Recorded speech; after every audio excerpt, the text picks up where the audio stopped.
Hay cosas que empiezan a pasar desapercibidas en nuestras vidas cuando dejamos de contemplarlas. La contemplación requiere de un proceso de pensamiento más profundo. Y pienso que esto desapercibido ha sucedido con la Natividad de Cristo.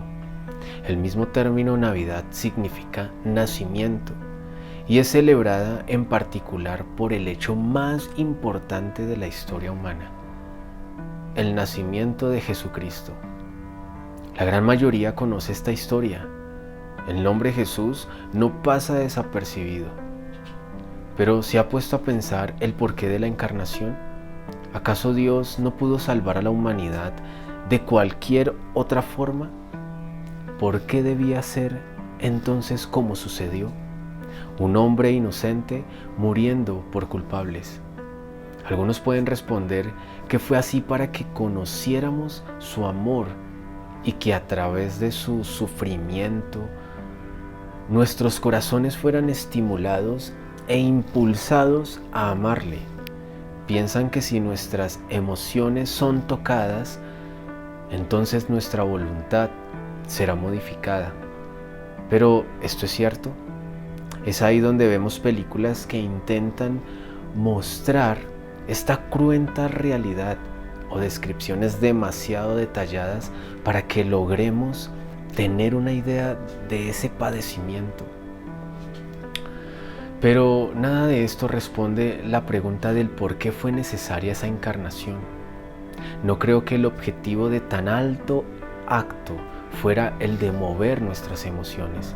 Otros dirían que fue para tener un ejemplo de vida, que Cristo vino a ser ese referente de vida moral aceptable. Entonces le llaman el gran maestro, un gran hombre que nos dio un ejemplo de vida. Tampoco creo que el objetivo radique en que seamos impulsados por su ejemplo a tener vidas moralmente correctas. La mejor forma de responder a esta pregunta es por la justicia de Dios. Dios es juez justo. El pecado tenía un precio, la muerte.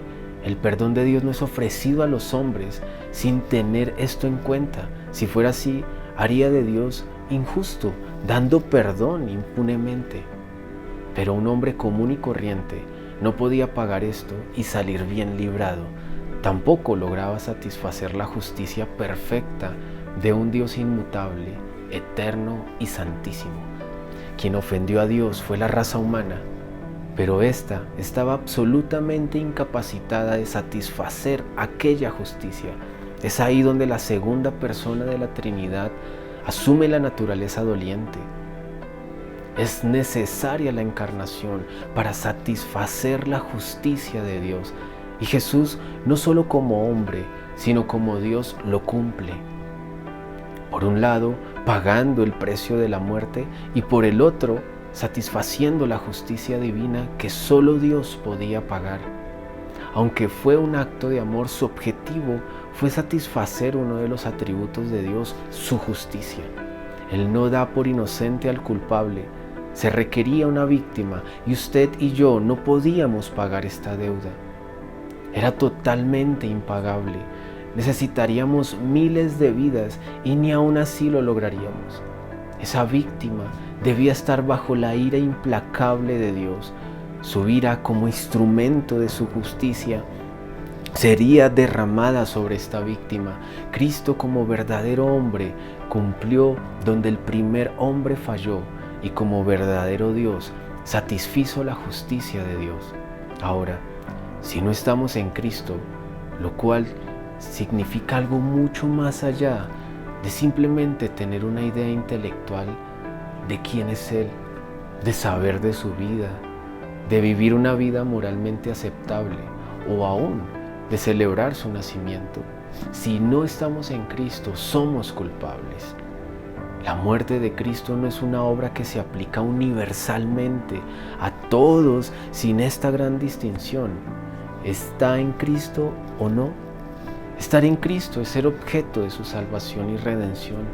Estar en Cristo es arrepentirnos de nuestros pecados y vivir en una vida de continua santificación. Estar en Cristo es tener fe salvífica en su persona. Estar en Cristo es ser esclavo a su señorío. Es decir, ya no vivo yo, sino vive Cristo en mí. Solo de esta forma, la gran obra de la encarnación, la Navidad de Cristo, tendrá sentido para su vida y podrá decir conmigo: ¡Feliz Navidad!